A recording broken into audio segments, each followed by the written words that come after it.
जगदीश नारायण जी हमारे साथ हैं, इनसे हम बातचीत करेंगे। सर, पहले तो आपका बहुत-बहुत स्वागत है। धन्यवाद। अच्छा, मैं ये जानना चाहता हूँ, आप पूर्व कैबिनेट मंत्री रह चुके हैं, काफ़ी लंबे वक्त से आप राजनीति में हैं, तो आज की राजनीति को आप कैसे देखते हैं? चूँकि आजकल कहीं न कहीं जो विकास के मुद्दे हैं, उससे भटक गई है राजनीति, आरोप-प्रत्यारोप का दौर जो है, वो बहुत ज़्यादा देखने को मिलता है। देखिए, ये भारत के लिए सबसे दुखद घड़ी से हम लोग इस समय गुजर रहे हैं। लोकतंत्र भी हमारा 70-75 साल का हुआ है। हमारे संविधान के हमारे नियमों की धज्जियां उड़ाई जा रही हैं। वर्तमान सरकार को चिंता नहीं है अपने देश के संविधान की व्यवस्थाओं को। इस सब चीज़ों को देखकर पूरे देश में एक अघोषित, मान लीजिए, हिटलरशाही की सरकार चलाई जा रही है और इससे आम जनता, गरीब, मजदूर, किसान सब लोग त्रस्त हैं। इसलिए जनता बहुत ज़्यादा उत्सुक है इस सरकार को बदलने के लिए और लोग इंतज़ार कर रहे हैं अपने अपने तारीखों का।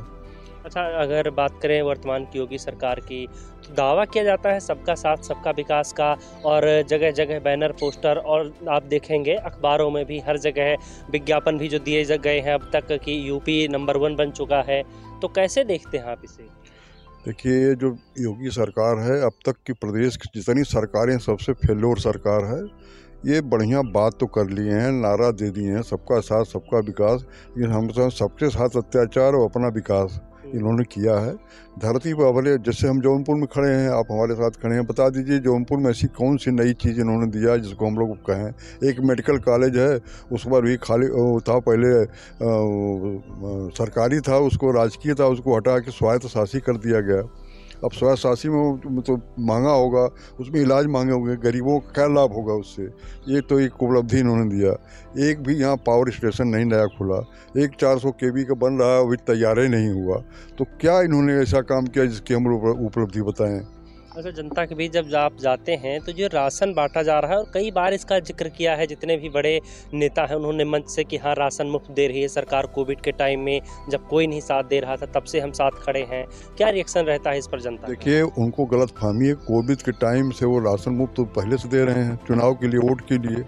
कोविड के टाइम ऐसा कोई भी समाज सेवी, जब हमारे साथ यशवीर खड़े हैं, बगल के और बहुत से जाएँ, सब लोगों ने कोविड के टाइम में काम किया। हम लोग भी पता लगाते थे कोई आदमी की दिक्कत ना हो, घर से गेहूँ चावल भेजा जाता था। तो वो चूँकि उनके पास कोई और मुद्दा नहीं है, तो लोगों को मुफ्तखोरी की बात आदत डाल रहे हैं।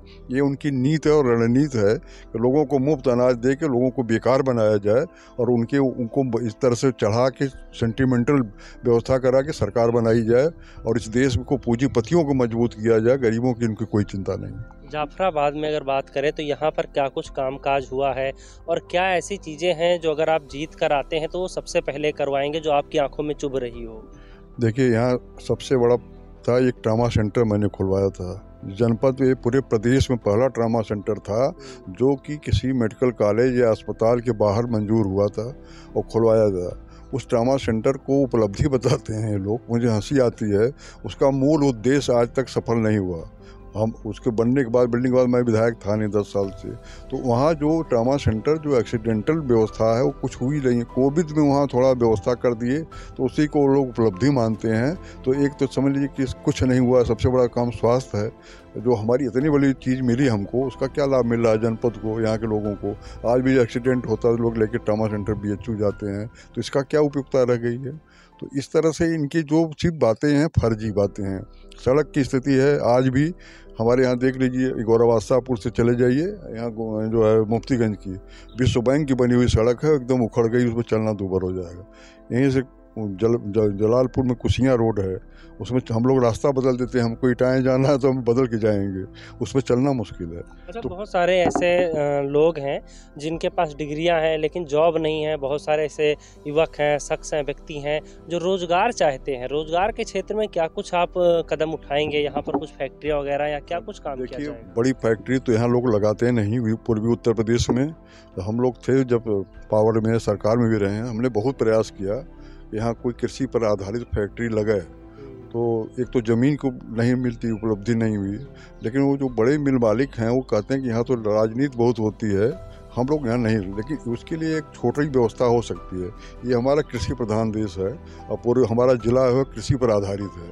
कृषि के आधार पर अगर छोटी छोटी इंडस्ट्री डेवलप किया जाए, हमारे उत्पाद को बेचने की व्यवस्था की जाए, तो हर किसान अब हम अपने घर छोटी छोटी इंडस्ट्री लगा के पैसा कमा सकते हैं। जैसे मान लीजिए हम मक्का पैदा करते हैं, तो मक्का हम बेचेंगे कहाँ? वही उसको जो है वही ले जाएगा, हमारा मक्का ले जाके 5 स्टार में अगर हम अपने घर छोटी सी फैक्ट्री लगा के उसको कॉर्नफ्लेक्स बनाएं, उसका कुछ बनाएं और उसको कोई खरीदे बढ़िया अपना, तो हमारा लाभ होगा, उनका भी लाभ होगा। तो एक नीति की ज़रूरत है जो कि फैलाई जाए। जैसे चाइना क्यों बढ़ रहा है, उसको इंडस्ट्री गांव गांव घर घर तक फैलाया है। तो ये सपा सरकार माननीय राष्ट्रीय अखिलेश जी की एक विजन है। वो पढ़े लिखे इंजीनियर हैं, वो इस सब चीज़ों में विशेष ध्यान देते हैं और देने का उनका जो आगे मैनिफेस्टो आया है, इन सब चीज़ों में विशेष ध्यान रहेगा। अच्छा, किसानों की एक बहुत बड़ी समस्या है, ना कि जाफराबाद की बल्कि पूरे उत्तर प्रदेश की। सभी किसानों का कहना है कि हम पूरी रात जो है वो हमारा पशुओं को जो है खेदते रहते हैं और चैन की नींद हम सो नहीं पाते हैं। इस पर आपने क्या कुछ सोचा है, कुछ आप उठाएंगे कदम? ये देखिए, ये बहुत आसान कदम है। हमारा पशुएं पहले भी थी, आज भी हैं। उनको पकड़ के इतनी जंगल झाड़ियाँ हैं हमारे, जैसे मिर्ज़ापुर में जंगल, उनको छोड़ा जा सकता है, वहाँ जंगल में रहेंगे। और भी व्यवस्था उनको अच्छे कहीं दिया जाए, गौशाला वगैरह बढ़िया बनाया जाए। ये लोग तो गौशाला भी में पाप किए हैं।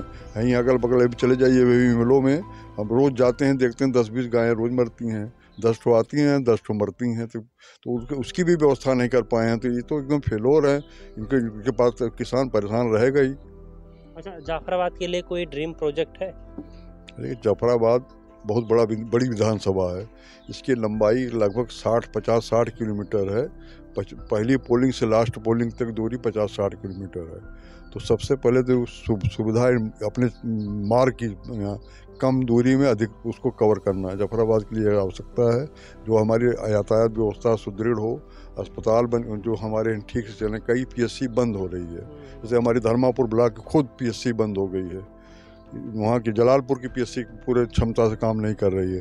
तो जो हमारी प्राथमिक स्वास्थ्य व्यवस्था है उसको मजबूत करना है, शिक्षा की व्यवस्था मजबूत करना है यहाँ पर। और ये सब समस्याएं, बिजली, पानी, ये सब तो अपनी जैसा कि आपने बताया, अभी शिक्षा की बात करें, चाहे सड़क की बात करें, चाहे स्वास्थ्य की बात करें, हर जगह पर आपने कमियां बताई। तो जाफराबाद विधानसभा में सबसे मजबूती से क्या ऐसी चीज़ है जो टिकी हुई है?